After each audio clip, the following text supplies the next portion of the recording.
Nah, sekarang yang keempat ya. Keempat ya. Yang keempat Sobat Nubar adalah untuk menggali sebuah ide yang mendatangkan ide dalam sebuah menulis buku non fiksi adalah dari mimpi. Nah, Tidur kan? iya, kata orang bilang bahwa mimpi itu adalah bunganya tidur. Nah, jadi kalau mimpi adalah sebagai bunga tidur, pohonnya apa? Pohonnya adalah karya, Kang. Oh, karya. Gini katanya, kata orang yang bijak itu bilang, ketika engkau akan menutup matamu, maka jadikanlah itu sebuah pohon sehingga akan berbuah menjadi bunga-bunga tidurmu menjadi indah. Tapi ketika engkau akan tidur menghayalkan segala sesuatu bukan menjadi pohonnya, maka bunga-bunga itu akan lepas dan hilang terbawa oleh angin. Itu. Jadi kalau kita mimpi kadang-kadang bangun tuh, wah saya mimpi buruk gitu. bukannya bangun langsung istighfar gitu kan, tengok kanan tengok kiri gitu sambil sholawat Nabi, ini malah waduh saya mimpi buruk gitu. Nah ini jangan terjadi. Jadi dari mimpi inilah, baik itu mimpi ada dua ya konotasinya. Jadi mimpi itulah sebuah kata ambigu. Yang pertama adalah mimpi yang real, bermimpi dia tidur terus bermimpi. Yang kedua dia punya hayalan yang dimimpikan untuk menjadi suatu aksi. Nah ini berbeda, Kang. Jadi yuk kita kupas. Mimpi yang pertama adalah Sobat Nubar tidur. Nah terus bermimpi.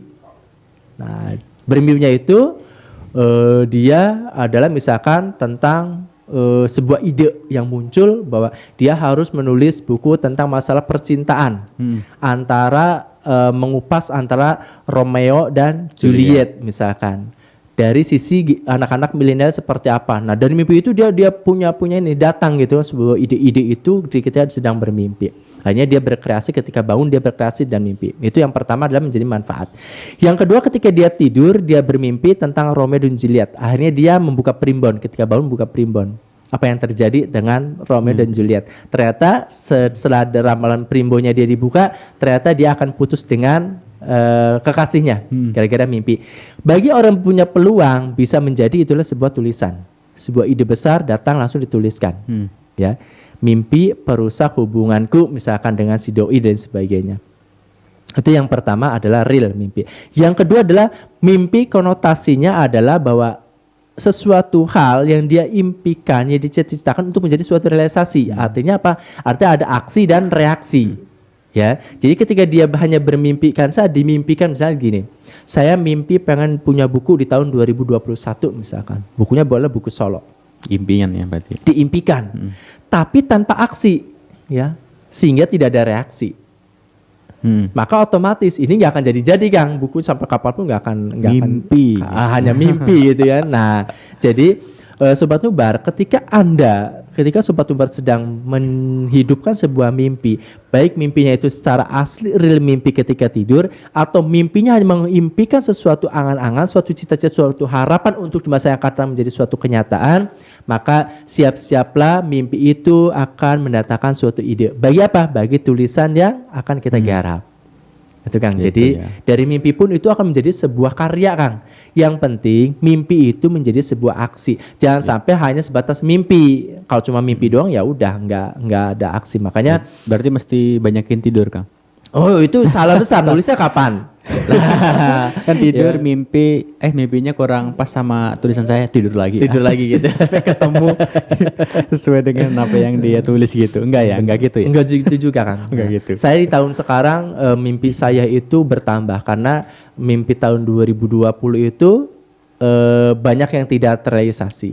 Mungkin karena ada beberapa sebab ya terjadinya suatu wabah dan sebagainya. Mudah-mudahan di tahun ini menjadikan sesuatu mimpi itu menjadi sesuatu mimpi yang benar-benar terrealisasi Kang, itu yang diharapkan. Nah, mimpi-mimpi inilah bukan berarti kita hanya sebatas menulis, tapi benar-benar kita akan centang dan kita akan mengupayakan bahwa mimpi-mimpi harus terwujud, harus terlaksana. Itu yang harus terjadi. Jangan sampai ketika Kang punya mimpi ini, saya harus punya mimpi tahun 2021 adalah harus misalkan nambah anak lagi nih gitu.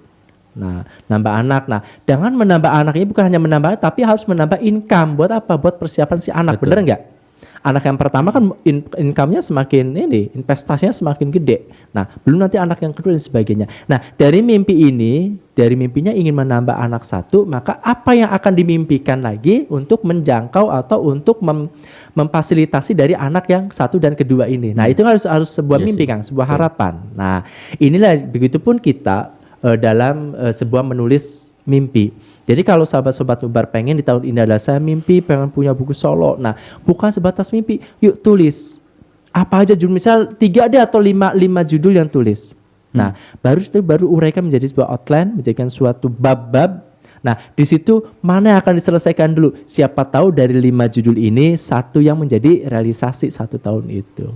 Berarti itulah mimpi yang kenyataan, bukan sebatas hanya mimpi. Betul. Bukan bunga tidur juga, Kang. Itu ya yang keempat. Itu poin keempat Kang. Iya.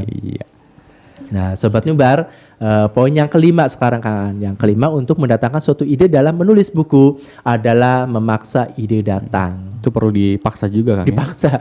Orang Indonesia itu harus dipaksa. Kalau nggak dipaksa nggak akan gerak-gerak, Kang. Itu jadi gini. Sobat Nubar, ketika ada sesuatu hal, aduh buntu nih saya gitu, aduh saya nggak konsen dan sebagainya, aduh lagi malas. Nah, kalau menuruti tentang kata-kata malas, nah malas itu adalah sebuah alasan. Itu pasti itu. Nanti dia 5 menit lagi. Nah, itu seperti itu. Ambil contoh gini. Saya punya suatu target bahwa saya harus menulis setiap hari minimal 10 menit. Itu setiap hari.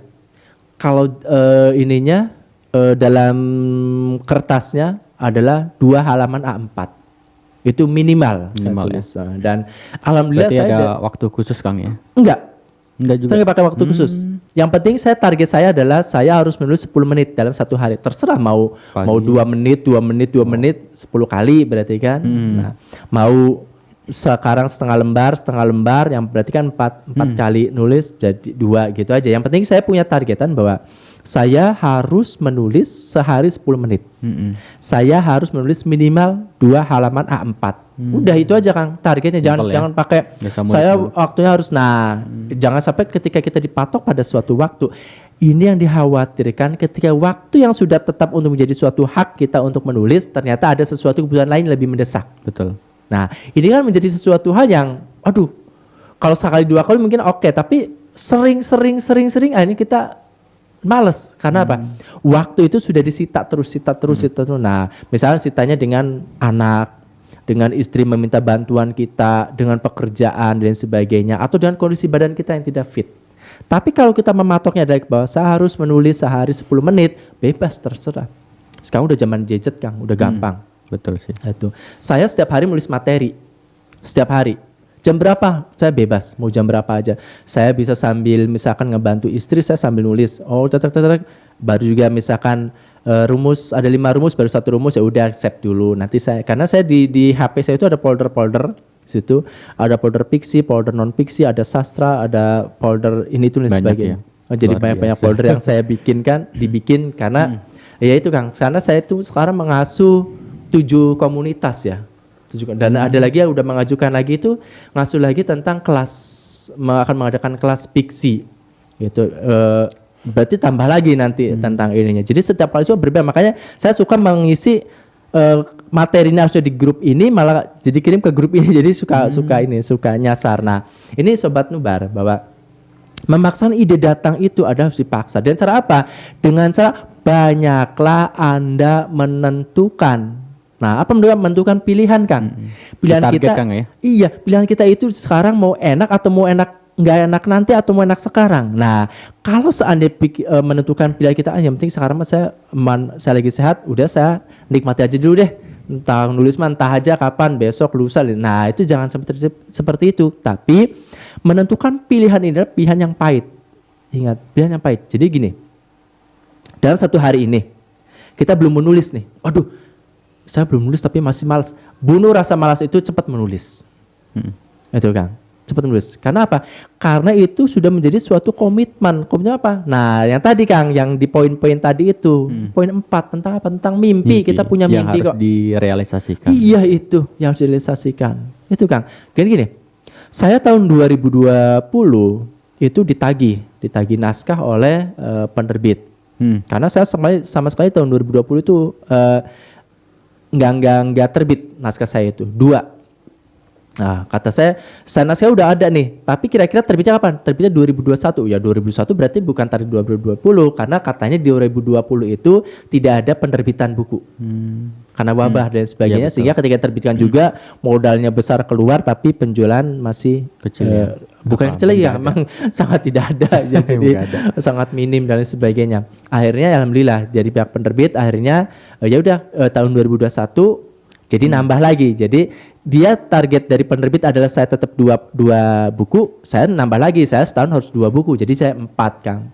Itu jadi mimpi saya, target saya harus dipaksa. Tahun 2021 adalah saya harus 4 judul yang harus terbit mayor, itu yang harus saya persiapkan. Jadi yang 2 udah siap karena tahun 2020, jadi 2 laginya adalah yang berjalan ini. Dipaksa harus, pahit, emang pahit, Kang. Harus bisa mengatur waktu dan sebagainya. Tapi Betul. itu intinya adalah Anda jangan menarget saya jam sekian harus tulis, jangan.